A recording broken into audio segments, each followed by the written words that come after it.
ஸ்ரீமத் பாகவத மகாபுராணம் மூன்றாவது ஸ்கந்தம் அத்தியாயம் 2. ஸ்ரீமத் பாகவத மகாபுராணம் third Skanda chapter 2. உத்தவர் பகவானது திருவிளையாடல்களை வர்ணித்தல். ஸ்ரீ சுக உவாச்ச இதி பாகவத பிருஷ்ட க்ஷத்ரா வார்த்தாம் பிரியாஸ்ரயாம் பிரதிவக்தும் ந சோத்சேஹ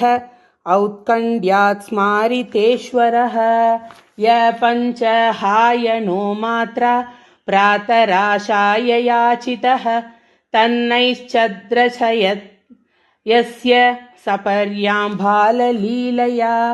ಸ ಕಥಂ ಸೇವಯಾ ತಸ್ಯ ಕಾಲೇನ ಜರಸಂಗತಃ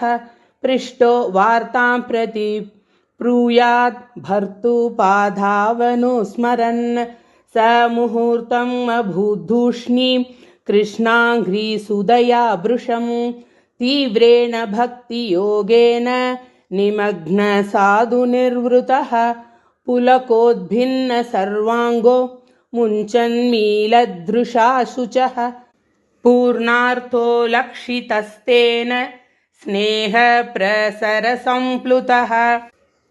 ಕ್ಷಣಕೈರ್ಭಗವಲ್ಲೋಕಾನ್ ನೃಲೋಕಂ ಪುನರಾಗತಃ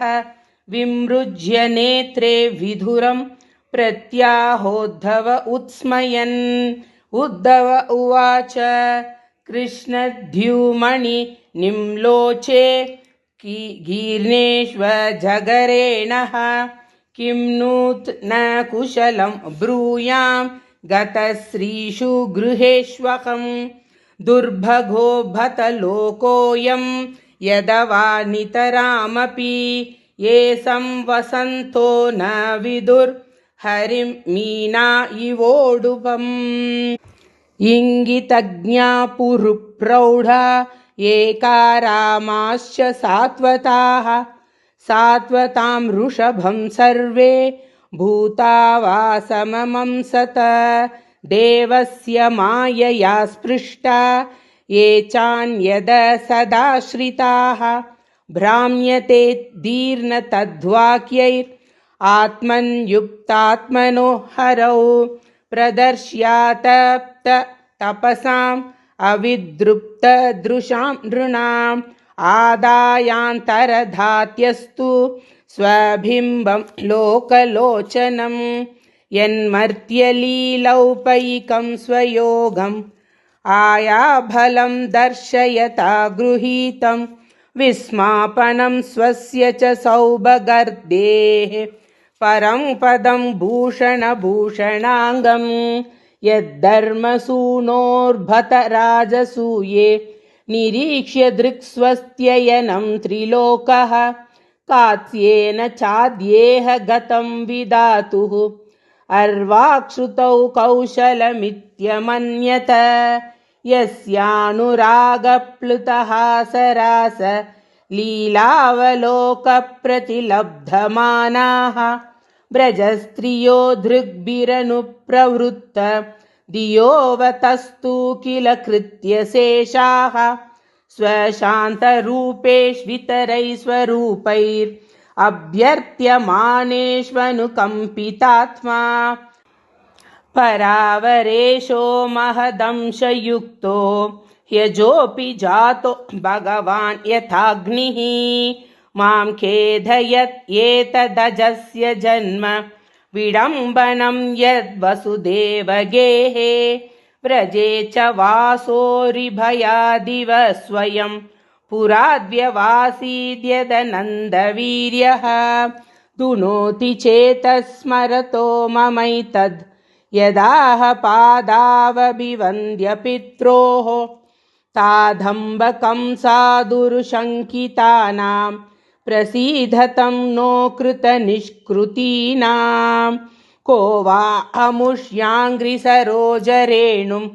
ವಿಸ್ಮರ್ತುಮೀಶೀತ ಪುಮಾನ್ ವಿಜಿಗ್ರನ್ ಯೋ ವಿಸ್ಫುರತ್ ಭ್ರೂವಿಟಪೇನ ಭೂಮೇರ್ ಭಾರಂ ಕೃತಾಂತೇನ ತಿರಶ್ಚಕಾರ ದೃಷ್ಟಾ ಭವದ್ಭಿರ್ನನು ರಾಜಸೂಯೇ ಚೈದ್ಯಸ್ಯ ಕೃಷ್ಣಂ ದ್ವಿಷತೋಪಿ ಸಿದ್ಧಿಃ यां योगिनः संस्पृहयन्ति सम्यग् योगेन कस्तद्विरहं सहेत तथैव चान्ये नरलोकवीरा य आहवे कृष्णमुखारविन्दं नेत्रैः बिबन्तो नयनाभिरामं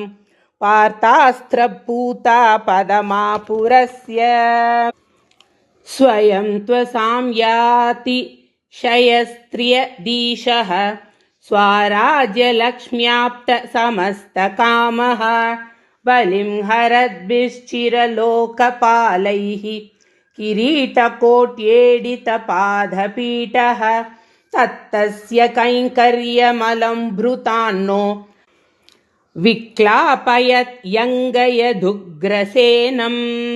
तिष्ठन्निषन्नं परमेष्टितिष्ण्ये न्यबोधयत् देवनिधारयेति अहो भकीयं स्तनकालकूटं जिगांसयापाययदप्य साध्वी लेभे गतिं दाद्र्युचितां ततोऽन्यं कं वा दयालुं शरणं व्रजेम मन्ये सुरान् भागवतां स्त्रियदीशे सम्भ्रममार्गाभिनिविष्टचित्तान् ये संयुगे चक्षत दार्क्ष्यपुत्रम् अंसे सुनाभायुधमापतन्तं वसुदेवस्य देवक्यां जातो भोजेन्द्रबन्धने चिकीर्षुर्भगवानस्य शमजेनाभियाचितः ततो नन्दव्रजमित पित्रा कंसाद्विभिव्यता एकादश समास्तत्र गूढार्ची सबलो वसत् परीतो वत्सपैर्वत्सां चारयन् व्यहरद्विभुः यमुनोपवने घूजत् द्विजसङ्कुलिताङ्घ्रिपे कौमारीं दर्शयंश्चेष्टां प्रेक्षणीयां व्रजौकसां रुदन्निवहसन्मुग्ध बालसिंहावलोकनः स एव को धनं लक्ष्म्या निकेतं शितको वृषं चारयन्ननुघान् गोपान् रणद्वेणुररीरमत् प्रयुक्तान् भोजराजेन मायिन कामरूपिणः लीलया व्यनुधत्तां स्थान् बालक्रीडनकानिव विपन्नान् विषपाणेन निगृह्य भुजगाधिपम् उद्धाप्यापाययद्घावस्तत्तोऽयं प्रकृतिस्थितम् अयाजयद्घोषवने